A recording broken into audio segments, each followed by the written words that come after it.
All right. What? Of course, a classic. I'm so excited. Today on Drawbli. We are looking at the art of RossDraws. Hey, I'm Ben. And I'm Abby. And we are self-taught artists documenting our journey of learning to draw, which is of course better with friends. So, click that subscribe button if you are new around here. And let's get in and take a look at Ross's artwork. Oh my gosh, RossDraws, what a classic. What a cheerful gentleman. So this is a new artwork that he created, new-ish by the time this gets actually published, but I really, really love this artwork. I just absolutely adore this one. He did such a good job on this one. Work on his character Nima is clearly like a passion project. You can tell it's something he cares deeply about doing and loves to make it just beautiful, and I love to see this. So I know you can get this as a metal print if you bought his sculpture that came out, but I'm not sure if you can buy this as a normal print. If you can, I would like to get it as a print. And there's a ton of other amazing artwork here that we're gonna take a look at. But I want to talk about what I think is Ross's juice. Yeah, what he brings to the table that nobody else brings. What we call the juice. Yeah. So I really like Ross's artwork for one main reason. I think he's got, some beautiful stuff. I'm not actually a huge fan of the faces that he draws for his character. The style, I'll say. The art style, I'm not always a huge fan of. Okay, what is not to your taste? I'm just not a fan of the style, and I'll leave it at that.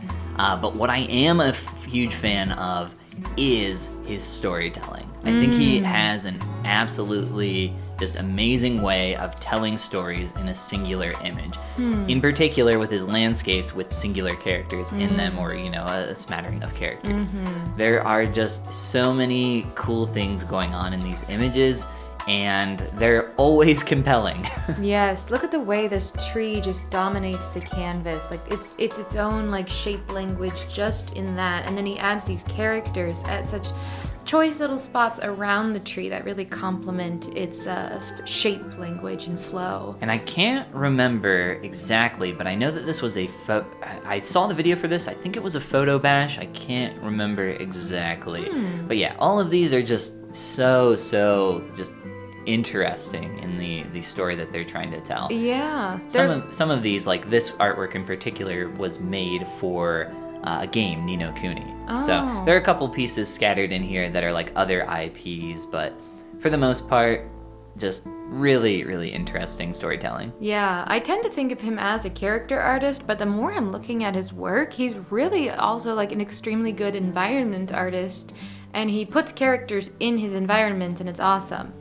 I actually think he's a better environment artist than character artist personally, but I mean, obviously he's extremely skilled in both. Yes, absolutely. Oh, that's really good. His grasp here of contrast is really compelling. Something I really want to experiment with a little more in my own artwork is some particle style effects in pretty much everything he does. He puts a little bit of dust scattering or particles floating around the character. I like just that. little things that help it feel less digital.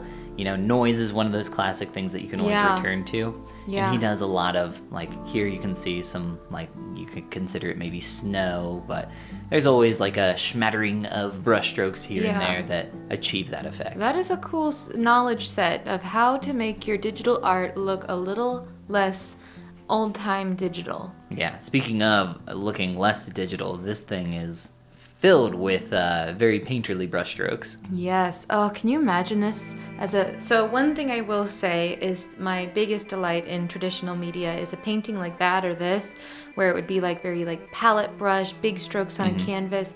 Seeing the paint physically jump out of the canvas and be touchable. Have the layers, Yeah, the depth. That's really cool and would be very satisfying. But think of how well you'd be able to do that without using a ton of money on paints, because that kind of painting takes up a ton of paint. Wow, that would if you practiced it digitally first a bunch of times. So yeah, that's my takeaway. That's the strat. Start digital, learn digital, then go to the traditional art mediums. You heard it here first on Drawbli. I mean, I think they complement one another pretty well. Yeah, I'm sure. Yeah, but these are just beautiful. Yeah. And now we're getting into a lot of the older artworks from many years ago, some of the stuff that he first posted on his ArtStation. It's really cool seeing how these professional artists, these really good artists, have progressed over time and getting to see their progression and shifts in their style. That's always really cool. And if you want to see us progress a little more in the future, click that like and subscribe button. Share your work on Instagram with #Drawbli because drawing is better with friends. And this is the part where we say... Goodbye. Goomba. Abby, should we get a print of Ross's artwork? We absolutely should. I think we are Should we get 100 of his artworks on our walls? We absolutely should. Yes, that would be my primary decor theme in our home. Wallpaper, Ross wallpaper. Yeah, we just welcome people over. Welcome. I say nothing about it. No, welcome. What? This is totally normal. Totally normal.